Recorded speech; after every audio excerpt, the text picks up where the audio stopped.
Olá, boa tarde, terça-feira, 21 de abril de 2020, feriado nacional, mas nós estamos aqui para levar informações até você.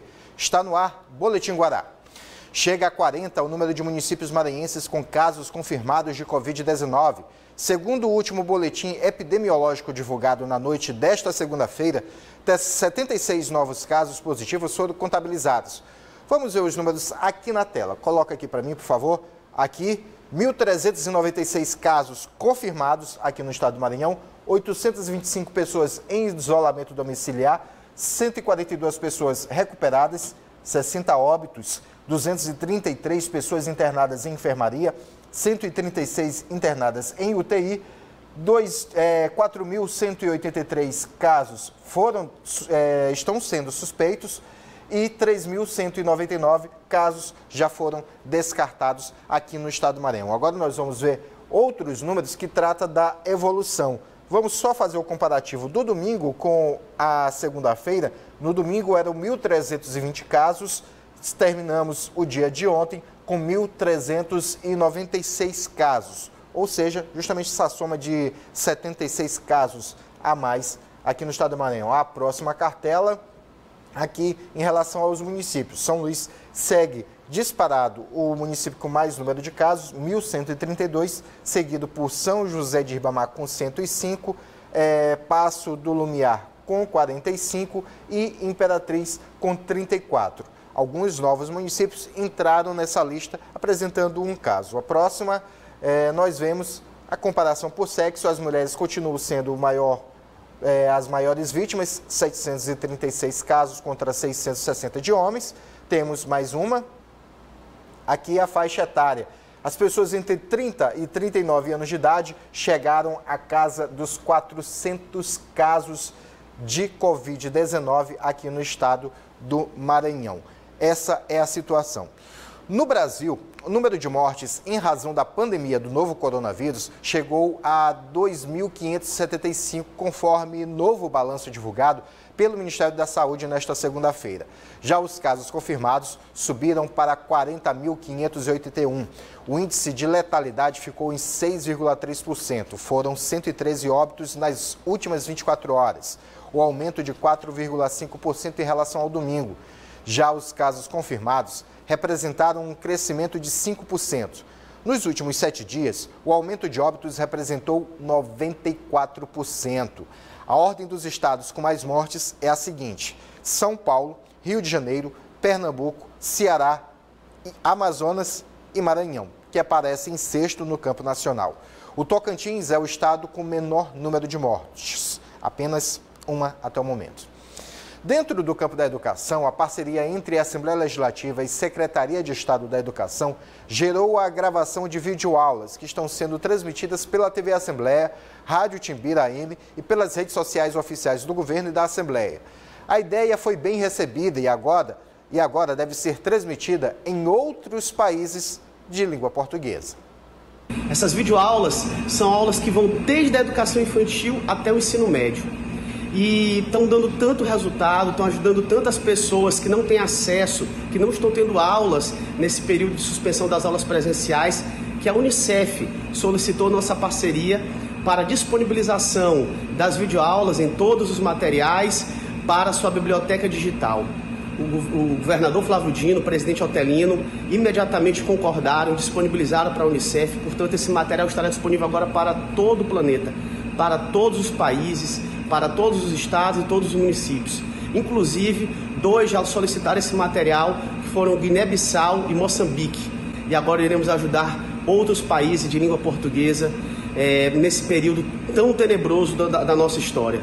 Fica aí o nosso recado, fica o nosso modelo e a parabenização ao Governo do Estado e à Assembleia Legislativa do Maranhão por mais essa belíssima ação em benefício da população maranhense. Vamos tratar novamente sobre a coletiva de ontem do governador Flávio Dino. Ele falou sobre diversos assuntos e quero destacar 2. Primeiro, sobre a obrigatoriedade do uso de máscaras em locais públicos e privados de uso coletivo. Os estabelecimentos têm até o final desta semana para cumprir a nova determinação. As lojas de tecidos podem abrir para a venda de materiais necessários na produção e confecção de máscaras caseiras. Pelo edital, pode ser feita a contratação de costureiros e artesãos que confeccionam máscaras a serem compradas pelo governo do estado para distribuição em todo o território maranhense. O segundo assunto que quero tratar é sobre a possibilidade de outras unidades de saúde que ainda não foram acionadas servirem para o tratamento de pacientes do novo coronavírus. Nós temos hoje toda a rede privada de São Luís, onde há o quadro mais crítico, já monitorada. E nós estamos fazendo, nesse momento, operações de aluguel. Alugamos o HCI no Angelim, alugamos agora a Clínica São José. Outras unidades, todas, estão no nosso planejamento, inclusive a Santa Casa, se for necessário. Já mantemos, inclusive, alugamos já parcialmente equipamentos e espaços da Santa Casa. Já nessa crise, inclusive, alugamos equipamentos da Santa Casa. Então, nós mantemos esse planejamento. Se for necessário, nós vamos usar, inclusive, o chamado poder de requisição de leitos privados, de modo que posso afirmar aquilo que disse há pouco. Nós temos uma linha de trabalho de expansão da rede pública, temos obras em andamento e, se for necessário, vamos usar, sim, as estruturas dos hospitais privados, fechados ou não, inclusive com poder de requisição. Fique em casa, voltamos já com o Boletim Guará.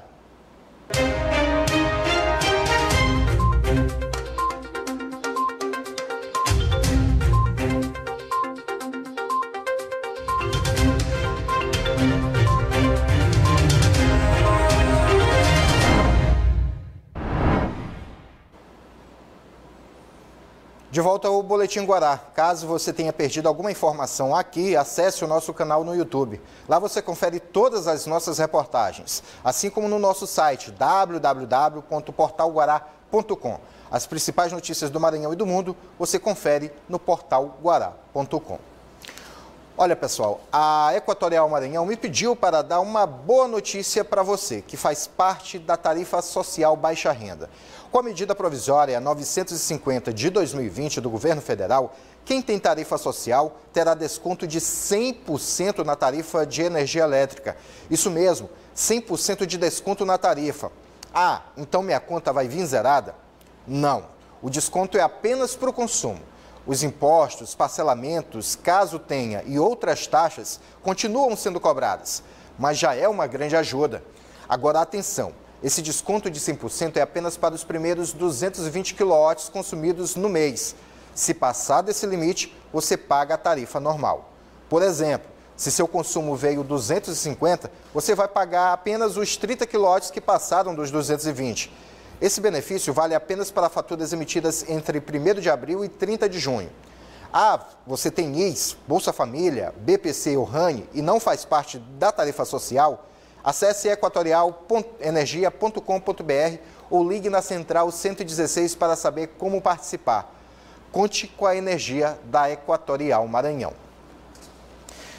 Em conversa que tive com o presidente do Tribunal Regional Eleitoral do Maranhão, o desembargador Cleones Cunha, me disse se depender de verbas, as eleições deste ano estão asseguradas. Elas só não ocorrem se, porventura, os recursos forem realocados de forma emergencial. Caso da saúde, por exemplo. Ele também falou que a Justiça Eleitoral está atenta aos pré-candidatos que queiram tirar algum proveito do momento que passamos. Se tirar da Justiça Eleitoral, aí já é uma decisão de adiar, porque sem o dinheiro necessário, nós não podemos realizar a eleição. Tá? Nós precisamos do dinheiro que está nos orçamentos dos TREs e do TSE para realizar a eleição. Por exemplo, como só uma questão, como nós faremos transporte de urnas sem dinheiro? Como nós faremos alimentação de mesários sem dinheiro? Só 2 exemplos básicos. Mas não acredito que o orçamento dos TREs e do TSE seja mexido. É lamentável se algum pré-candidato quisesse aproveitar disso para tirar proveito em campanha eleitoral. é preciso que nós tomemos consciência de que essas pragas, as misérias que nós vivemos, como essa que nós estamos vivendo, não deve ser aproveitada por político inescrupuloso. E quem aproveitar isso, evidentemente, não merece o voto de um cidadão de bem. O vereador Ricardo Diniz solicitou ao prefeito Edivaldo Holanda Júnior o relatório completo do Comitê de Combate ao Covid-19 instalado pelo Poder Municipal. Além do relatório, o parlamentar também pediu a relação completa das pessoas que fazem parte do comitê e a inclusão de um representante do Legislativo Municipal. Esse comitê foi criado pelo prefeito da cidade e nós não encontramos nenhum vereador nesse comitê. Então, isso nos dá todo o aparato legal dentro da lei orgânica do município, onde podemos solicitar as informações administrativas e financeiras. É importante, nesse momento, mostrar à população com transparência, com impessoalidade e, principalmente, publicidade dos gastos que estão sendo feitos e como o dinheiro que já veio para a nossa cidade está sendo gerido. Só o governo federal já encaminhou mais de 25 milhões de reais. A Câmara Municipal destinou 3 milhões de reais em emendas parlamentares. Então, precisamos ter transparência nessas informações e mostrar à sociedade como esse dinheiro está sendo gerido, de forma positiva ou então está sendo jogado pelo gargalo. A Câmara Municipal de São Luís aprovou o projeto de lei número 40 de 2020, que autoriza a Prefeitura da capital a criar abono especial para os profissionais da saúde. Esse abono vai valer durante o estado de calamidade pública, em conformidade com o decreto municipal número 54.936 deste ano, a título de incentivo financeiro, como forma de valorizar os profissionais que trabalham nas unidades de saúde pública no combate à pandemia do coronavírus. O projeto de lei foi aprovado por meio de sessão extraordinária remota, que aconteceu na última quinta-feira, e é de autoria do vereador Pavão Filho. O benefício será concedido a todos os profissionais que atuam na área de enfrentamento à Covid-19 em pleno exercício de suas funções, mediante avaliação das equipes médicas durante o estado de calamidade pública. Agora nós vamos ao intervalo. Não saia de casa, porque voltamos já com mais Boletim Guará.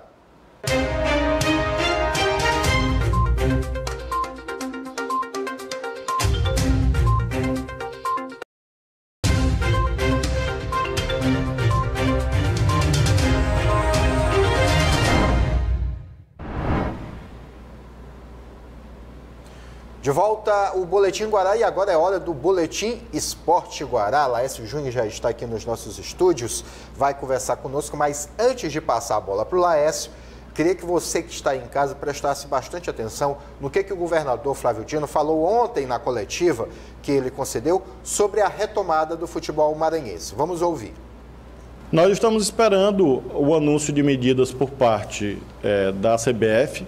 Nós sabemos que o futebol no Brasil é um empreendimento privado, não é governamental. E certamente a CBF deve estar providenciando alguma política de apoio aos clubes e às entidades esportivas a ela vinculadas. O que nós vamos fazer é manter o que temos feito esses anos todos, ou seja, tão logo seja possível, o Campeonato Maranhense terá o patrocínio do governo do estado, para que com isso nós possamos manter o futebol maranhense e manter os empregos que o futebol gera. Por isso mesmo, a exemplo de outras iniciativas setoriais que temos adotado, por exemplo, artistas, já são mais de 600 artistas contemplados com editais, também profissionais como manicures, cabeleireiros, barbeiros, guias de turismo, artesãos, agora as costureiras, costureiros, vários segmentos profissionais, hotéis, restaurantes, têm sido apoiados pelo governo do estado. E sem dúvida, o futebol integra nossos planos e vamos anunciar algo nos próximos dias, de acordo com aquilo que a CBF estiver coordenando em nível nacional.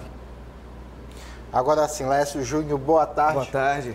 O que você achou? O detalhe é que a pergunta foi mal feita. A pergunta deveria ter sido em relação à parceria do governo do estado com o Campeonato Maranhense e a uma data, para que o governador se manifestasse em relação a uma data, semana que vem, daqui a um mês, ou quando a pandemia em relação ao Covid-19 passar. O governador ele está atento ao cuidado com a saúde do estado do Maranhão. O futebol, como ele próprio disse, é a responsabilidade da CBF e das federações. E a CBF já liberou um repasse para as equipes que jogam o Campeonato Brasileiro. O Sampaio teve um adiantamento, o Moto e o Imperatriz e o Juventude Samas, as verbas referentes àquela conta feita pela CBF da média salarial dos jogadores por 2 meses das séries C e D. Então, esse repasse da CBF foi feito. O que os clubes querem saber é quando o repasse da parceria entre o Estado, através da Lei de Incentivo ao Esporte e os clubes, ele vai ser repassado. E o governador deixou bem claro que assim que houver a possibilidade que a crise der uma amenizada ou um controle maior em relação aos casos de Covid-19 no estado do Maranhão, provavelmente os clubes receberão essa boa notícia. O que vai ser fundamental para equipes como Maranhão Atlético, Pinheiro Atlético Clube, São José de Ribamar e Cordino, que ficaram fora do bolo da CBF. Certo, ainda mais nesse momento que os clubes já estimam um prejuízo entre 500 milhões e 2 bilhões somente neste ano, os clubes brasileiros. Uma situação muito complicada. Os clubes já vinham quebrados, com exceção do Palmeiras, do Flamengo, do São Paulo, os clubes vinham quebrados. Mesmo assim o Flamengo está sentindo, né? O Flamengo está sentindo, para você ter uma ideia, está sentindo o impacto. O Cruzeiro foi parar na Série B e com chance até de ficar por lá, porque as perspectivas não são boas do Cruzeiro que enfrenta o Sampaio esse ano. O Vasco tem salários atrasados, não pagou nem um mês de janeiro. Estou citando 2 equipes grandes. Os times do Maranhão, o Sampaio conseguiu honrar os compromissos até aqui, reduziu o salário em 25%. O Moto conseguiu honrar a folha de fevereiro, pagando em sua totalidade, e esse recurso enviado pela CBF só deu para custear 70% dos salários dos jogadores do Moto, que vem fazendo malabarismo, também conversando com seus profissionais, para poder se adequar à realidade, honrar os compromissos com os funcionários e passar por essa crise, né, com uma certa tranquilidade. É bom lembrar que já está na hora da Federação Maranhense de Futebol, ainda não tive uma resposta, se movimentar com os clubes. O Estado já disse, já sinalizou. A Federação está bem... Eu acho que a Federação está aguardando mais o posicionamento da CBF, que deve pintar no dia 30. Mas acredito que já poderia acontecer uma movimentação entre clubes e federação para pensar, já que o comércio poderá ser liberado a partir do dia 5, por que não os clubes voltarem a treinar 5, 10, né? Aqueles 20 dias que a Federação prometeu, e aí pensar numa retomada do Campeonato Maranhense a partir de junho. Certo, 10 segundos. A máscara de novo, que ontem a gente mostrou muito rapidamente. Pois é. Tá aí. Mostramos outro dia a máscara do Sampaio Correia, o torcedor. Hoje, o torcedor motense também com a máscara do Moto. Saulo do Alibe, os torcedores do Moto, do Sampaio, do Maranhão, dos outros times, todos com as máscaras. É uma forma bem humorada e mostrar paixão pelo seu clube e se precaver em relação ao coronavírus. É isso, pessoal. O Boletim Guará de hoje fica por aqui. Vem aí Danilo Tixaba e o Fazemos Qualquer Negócio. Voltamos amanhã. Boa tarde a todos. Paz bem. Aproveite bem o feriado. Um abraço, bom feriado.